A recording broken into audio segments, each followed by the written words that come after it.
So I went into the Walker Pass campground, used the pit toilet there, refilled my water, cameled up, and now heading back onto the trail. Signed the trail register. Hopefully my friends following me where I am. That's the train sign. Now I'm getting back on the trail. Hoping to do a 20-mile day today. From here. So I already did 5 more miles before, so that'll be a 25-mile day. I passed 650 miles right now. And the total trail is about 2,653 or something like that. So in 3 miles I will only have 2,000 miles left.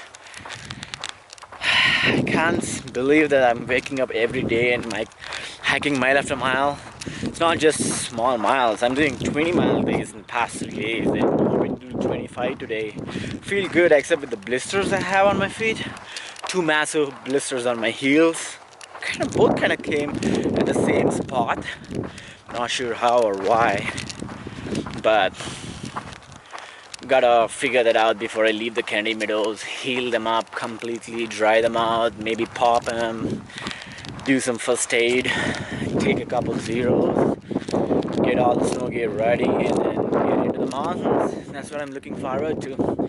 And today there seems to be a scenery change. It's not 100% desert. There are Joshua trees, but I also see some junipers. And once I climb 2,000 feet up, there'll be pine cones up there. I'm really excited for the change in the scenery, guys. It's gonna be awesome. Finally, end of the desert.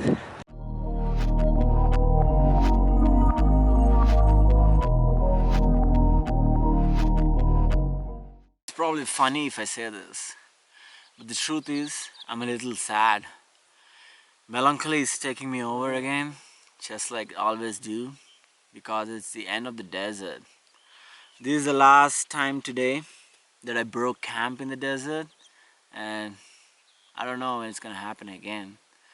Which is awesome that I'll be entering the Sierras after Kennedy Meadows, which I'll be reaching today.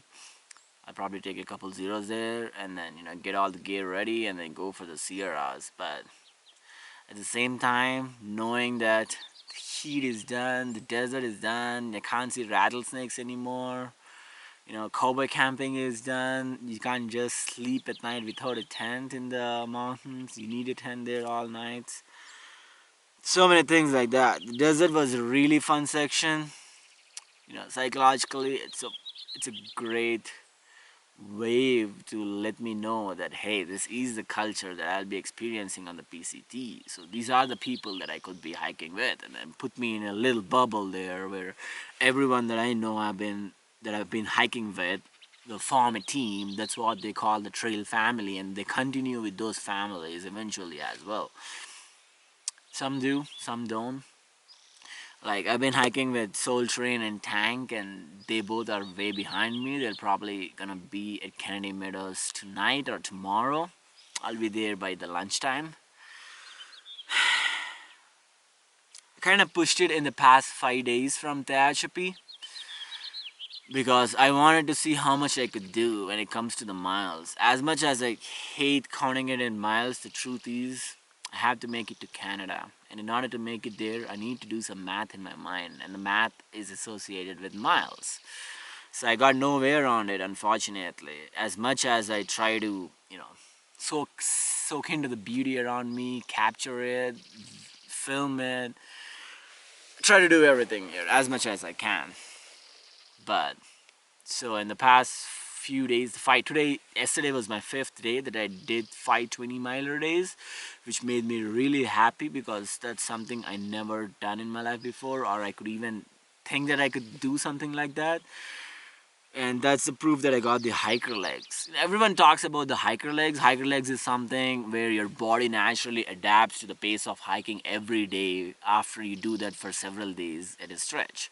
So usually at the beginning when I first started, I did 15 miles to 16 miles, something like that, and I felt tired at the end of the day. Tired in the sense like my legs were really sore. I could do more, but I didn't feel like pushing because there was not enough juice left inside to go more.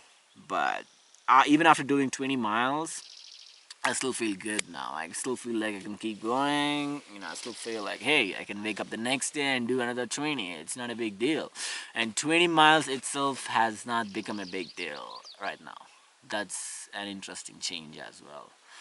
But I know the mileage will drop down significantly once I enter the Sierras because there's a lot of snow still out there. I'll probably be doing back to 15 to 16 miles, which is fine, which is really good because I want Sierras to stay longer with me. And it'll be done eventually no matter what. And once it's done, it's just crushing miles from there. It's just a matter of when I will get to Canada. I've been thinking a lot on the trail about so many things, but the most important thought that keeps coming back to me is how quickly time passes here. Every day you have so many experiences. From the time you wake up, the time you sleep, everything changes quickly. As if you keep hiking more miles, you can't even process a lot of things when you think about it. Like for yesterday, when I woke up, I did cowboy camping. I woke up and I was right next to a creek, and then I hiked. I ran into dumpster fire. We talked a lot of things, and then I told him about my blisters. So I was like, hey, I can guide you on how to cure a blister because I never knew how to do that. So I've been just pushing on it for the past 4 days, and it became bigger and bigger. I was like a big balloon on my heels, on both my heels actually. I got 2 blisters.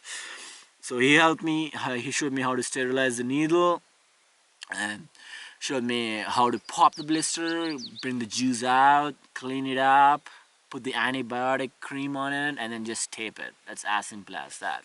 And I don't feel any pain right now because the past 3 days, every step I took was painful. It was like there's rocks inside my feet. Like there's some needles poking me whenever I take a step. It was a funny feeling, but yeah, now no more, nothing like that. And it'll be healed before I go to the Sierra, so I just need to be careful with the blisters from here on. I never thought I would get one. I mean, for the first 600 miles, I never got a blister. So I got a little cocky on that, which you should never. That's a good lesson. And yeah, so I got 10 miles to go to Kennedy Meadows right now. Probably in 4 hours or even less. It's all downhill. I'll make it there, and then I heard people will cheer on me once I go there. Try to record it, film it, and see how it works. My friend AK will be there. And yeah, I'll probably stay there and cheer on Tank and Soul Train once they come there. This is the end of the desert, you guys. It was a fun ride. It was a fun 700 miles. I'm at 690 right now. Yeah.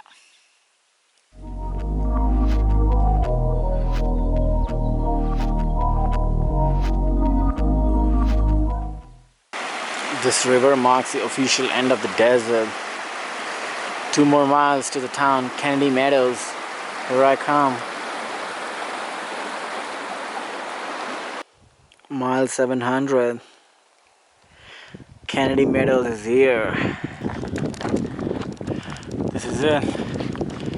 We're entering the Kennedy Meadows. The name rings a bell every time I talk. I don't know why. It's like the biggest checkpoint. No matter how many times I tell, the end of the desert. Population 200. Only for the hikers. Literally. This is not a town, but it's something built only for the hikers. So happy to be here in the Kennedy Meadows. I just like how it sounds, Kennedy Meadows. So cool, refreshing.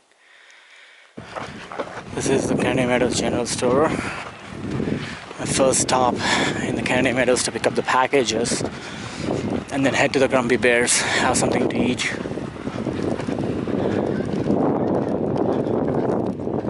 Woo! Tank!